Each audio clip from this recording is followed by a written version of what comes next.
मंडळी नमस्कार. राष्ट्रीय लोकशाही आघाडीला तत्कालीन पंतप्रधान अटल बिहारी वाजपेयी यांच्या काळामध्ये समता, ममता आणि जयललिता या अशा 3 लोकांनी जेरीला आणलेलं होतं. म्हणजे ते सत्तेमध्ये सहभागी होते, मात्र त्यांनी सळो का पळो करून सोडलेलं होतं आपल्या विविध मागण्यांवरती. आणि मग सत्ता आपल्याला जशा पद्धतीने पाहिजे तशा पद्धतीने वापरून घेण्याचा प्रयत्न ह्या तिन्ही लोकांनी केलेला होता. समता म्हणजे समता पार्टी, जॉर्ज फर्नांडिस यांची, जी त्यावेळेला जया जेटली यांच्या ताब्यामध्ये होती, म्हणजे ती देखील महिला होती.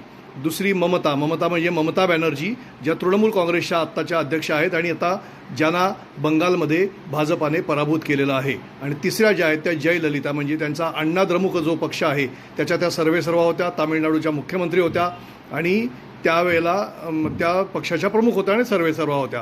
हे तिघंही सत्तेमध्ये होते. अटल बिहारी वाजपेयी यांच्या काळामध्ये सत्तेमध्ये होते. ममता बॅनर्जी तर रेल्वे मंत्री देखील राहिलेले आहेत. हे सत्तेमध्ये असताना देखील त्यांनी अटल बिहारी वाजपेयींना जेरीला आणलं होतं, विविध मागण्या करून त्रास दिलेला होता आणि आपल्याला हवी तशी सत्ता त्यांनी वळवून घ्यायचा प्रयत्न केलेला होता.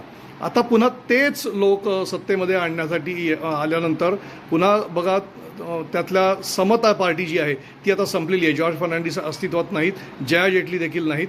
त्यामुळे ती समता पार्टी आता नितीश कुमारांच्या रूपाने पाहिली जाते. तर नितीश कुमार आत्ताच्या घडीला पूर्णपणे कह्यात आलेला आहे. बिहार भाजपाच्या पूर्णपणे कह्यात आलेला आहे. मात्र बंगाल आणि तामिळनाडू अजून कह्यात पूर्णपणे आलेलं नाही. अशासाठी आलेलं नाही की जोपर्यंत बंगालमध्ये भाजपाचा मुख्यमंत्री बसत नाही तोपर्यंत ते पूर्ण ताब्यात आलं असं म्हणता येणार नाही. जयललिता यांच्या पक्षात संपून तिथे आता नवीन नेत्याचा उदय झालेला आहे.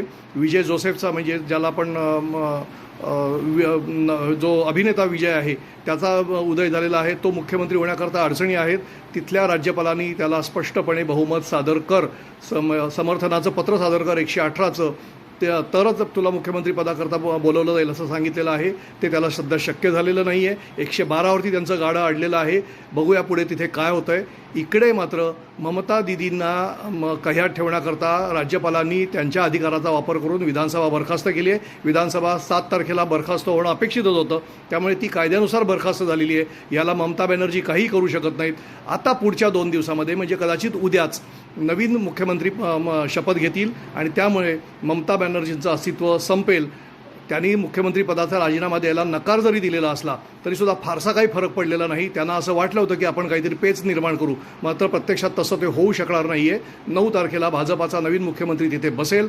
एका नव्या पर्वाची सुरुवात होईल. ममता बॅनर्जी सध्या तरी अस्ताला गेलेल्या आपल्याला पाहायला मिळत आहेत.